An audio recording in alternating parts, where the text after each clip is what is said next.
salam à tous.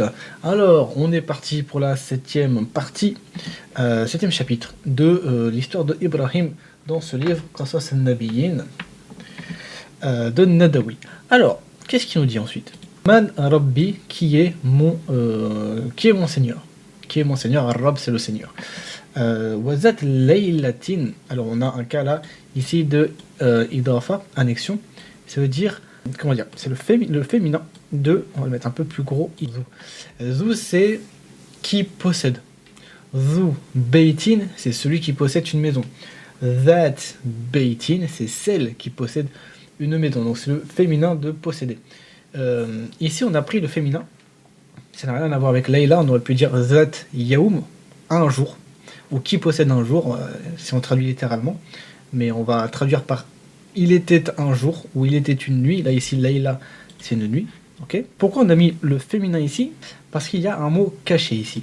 C'est that, marra. On a un mot caché qui est marra et c'est une fois. Donc celle qui possède une fois dans la journée ou une fois dans le jour. Marra min al-yaoum ou marra min al-layl. Dans la nuit ou dans le jour. Celle qui possède une fois dans le jour ou du jour. C'est-à-dire un jour ou une nuit, on remplace yaoum par al-layl. Voilà, donc wazata layl, donc du coup cette particule elle va toujours prendre enfin c'est pas une particule, c'est un nom, il sera toujours avec le a, zata laylatin, une nuit, ra'a, il a vu qui Ibrahim kawkaban, c'est-à-dire une étoile. Alors il a dit hadha rabbi, ça c'est mon Seigneur. Walamma, alors lamma ça veut dire lorsque. Raba, c'est le fait de disparaître au passé. Et Al-Kawkab, c'est l'étoile. Lorsque l'étoile a disparu, Qala Ibrahim, la non, hadha laysa bi rabbi. Ce n'est pas mon Seigneur. Laysa, particule de négation. On peut dire laysa rabbi, ou on peut rajouter le petit ba. On dira que le ba ici, c'est pas une particule de rabaissement, même s'il va faire office de rabaissement, c'est-à-dire que la particule le nom qui vient après va être majrour avec le i. Ici, c'est surtout une particule ajoutée. Voilà, zaïd, on dit zaïd.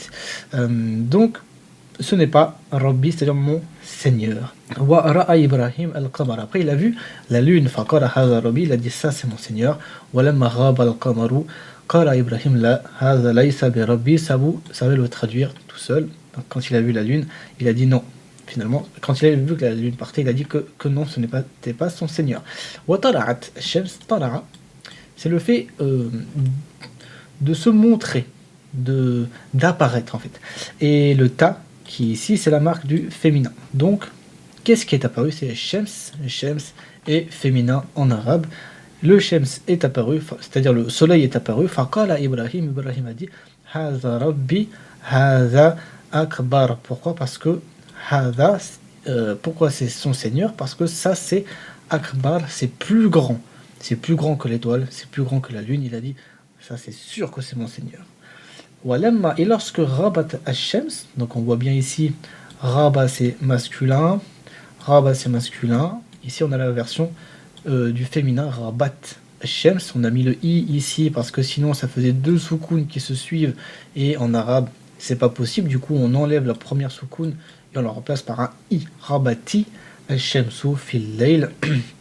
Donc le soleil a disparu dans la nuit. Faqala Ibrahim, ou qala Ibrahim, il a dit la non, hadha laysa bi rabbi, encore une fois. Inna Allah hayyun, inna, certes, Allah, donc c'est une particule qui rend le nom qui vient juste après mansoub. On a vu ici inna wa anna, et que là on a le n. Et je vous avais dit que la différence entre ces particules-là et celle-là, c'est que celle-là, elles rendent mansoub les noms, donc c'est-à-dire que les noms vont prendre un a, et celles-là, elles rendent mansoub les verbes. Et donc c'est le verbe qui vient après le n qui va prendre un a. Et le inna, c'est pareil que anna, ça veut dire certes. Donc si on revient à notre texte, inna, certes, Allah ha, hayyun, et le mubtada, enfin le khabar, pardon, qui vient juste après. C'est-à-dire que normalement la phrase c'est Allahu hayyun. on a la phrase nominale classique, c'est Allahu, quelque chose qui est déterminé, et marfou' avec le ou. Et après, on a un mot qui est indéterminé, c'est hayy. On a le tanwin ici, qui est la marque de l'indétermination, et qui veut dire vivant. Allah hayyun, c'est-à-dire Allah est vivant, et donc on a, en français, quand on traduit, l'apparition du verbe être. Donc ça, c'est une phrase nominale classique, fondamentale. Si je rentre inna dedans, alors le nom qui vient juste après et qui à l'origine est le mubtada va devenir mansoub, on mettra le a. Alors que le deuxième mot qui est après, le khabar, restera tel quel. Donc inna Allah hayyun, certes Allah est vivant, la yamutu, c'est le verbe mata yamutu qui veut dire mourir, la yamut, il ne meurt pas. Inna Allah baqin, baqin, quelqu'un qui est baqin, c'est quelqu'un qui reste, il est omniprésent. Il reste la yaribu. Là, on a le verbe raba, yaribu. Tout ça, ce sont des verbes qui sont tels, c'est-à-dire qui sont défectueux. Pourquoi ils sont défectueux? Parce qu'ils ont un alif au milieu. Mata, raba. Mata, c'est le fait de mourir. Raba, c'est le fait de disparaître. Et là, on a le verbe yaribu.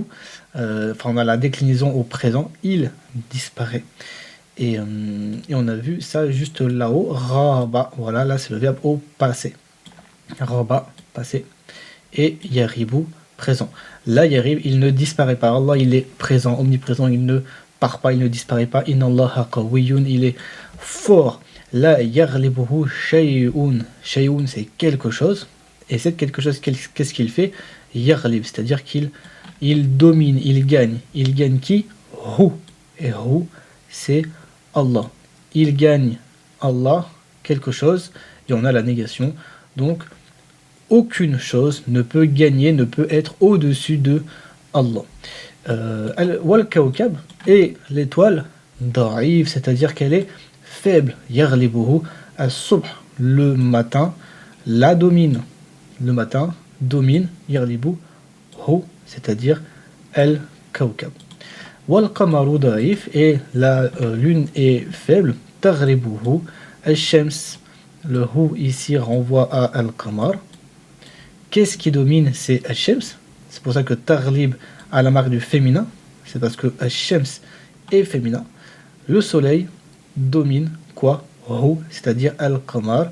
Et donc le qamar est faible. On passe à la page suivante. Washamsu da'ifa. Ici encore une fois la marque du féminin pour le soleil.